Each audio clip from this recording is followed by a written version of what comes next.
Pas dorëheqjeve nga postët shtetërore të kuadrëve të Aleancës për shqiptarët të Arben Taravarit, i cili u largua nga vleni dhe nga qeveria, pritet këto ditë të emëron po në ato poste kuadrët e ASH-së Arben Fetajt, i cili bashkë me një grup tjetër të kësaj partie kanë vendosur të mbeten në vlen dhe në ekzekutiv.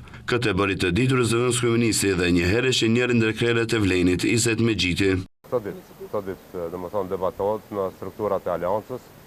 Aty fjalën kryesore ka zoti Arben Fetaj, normal si pjesë e vlenit.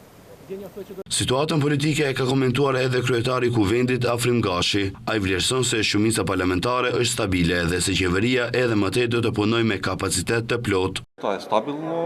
Shumica është stabile. Nuk ka dilemë se kemi shumicë, por bëhet fjalë për kalim të një partie politike në opozitë. E shihni se ka deputet që mbesin pjesë e vlenit. Mendoj se qeveria dhe shumica në parlament do të punojë me kapacitet të plotë.